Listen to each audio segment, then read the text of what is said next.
देखिए जी, हमारे पास एक क्वेश्चन है। हमें एक सर्किट डायग्राम दिया हुआ है। उन्होंने क्या कहा है, if the volt meter in the given circuit red 8 volt. अगर ये वाला जो वोल्ट मीटर है वो कितनी रीडिंग मेजर कर रहा है, 8 volt. What is the resistance of the volt meter. तो इस वोल्ट मीटर की रेजिस्टेंस कितनी होगी वो हमें पता करना है। अब देखिए, अगर हम यहाँ से निकालें कि करंट जो हमारा आई करंट आ रहा है, अब हमें पता है कि ये वाला सर्किट जो है पूरा, ये पूरा का पूरा क्या एक सीरीज़ कॉम्बिनेशन। तो जितना करंट इसके क्रॉस होगा उतना ही करंट हमारा यहाँ से भी पास होना चाहिए, उतना ही करंट हमारा यहाँ से भी क्या होना चाहिए, पास होना चाहिए। अब ये है कि हमारा, हमें पता है कि ये दोनों सीरीज़ में लगे हुए हैं आपस में, और सीरीज़ कॉम्बिनेशन में जो पोटेंशियल रहता है वो कितना रहता है हमारा, सेम। इस वोल्टेज के क्रॉस हमें पोटेंशियल दे रखा है कितना है, 8 वोल्ट। इस वोल्टेज के क्रॉस में कितना दे रखा है पोटेंशियल ड्रॉप, 8 वोल्ट। इसका मतलब इसके क्रॉस भी जो पोटेंशियल होगा वो भी कितना होगा हमारा, 8 वोल्ट ही होगा, बिकॉज टोटल कितना है हमारा, 16 वोल्ट। इसका मतलब क्या है कि आई इंटू इसका resistance is equal to I into इसका रजिस्टेंस। हम मान लेते हैं कि जो वोल्ट मीटर का रजिस्टेंस है वो कितना है, R1। वोल्ट मीटर का रजिस्टेंस कितना है, R1। तो इस वाले सर्किट की रजिस्टेंस, ये दोनों पैरेलल में, 1/RP is equal to 1/70 plus 1/R1। तो नीचे एलसीएम आ गया 70R1, R1 प्लस 70, 1/RP।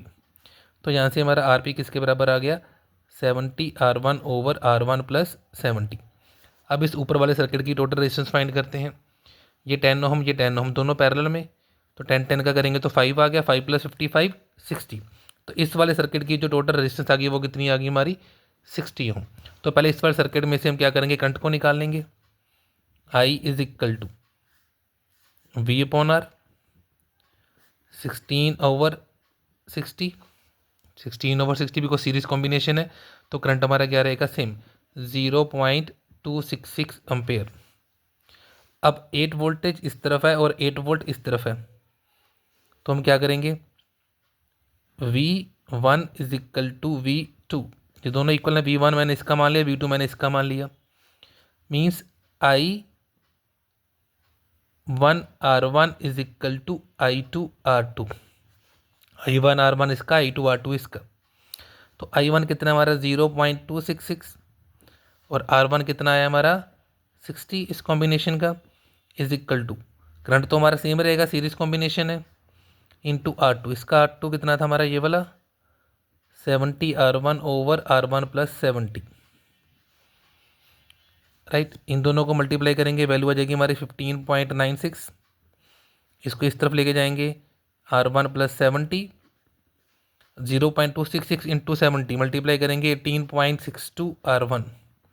इसको ओपन करेंगे 15.96 R1, 15.96 को 70 से मल्टीप्लाई करेंगे 1117 is equal to 18.62 R1। 1117 is equal to 18.62 R1 minus 15.96 R1, जो कि बन जाएगा 2.66 R1। तो हमें R1 की वैल्यू निकालनी है, 1117 divided by 2.66, that becomes 419.92, which mean approximately is equal to 420 ohm. तो ये क्या आ गया हमारा आंसर।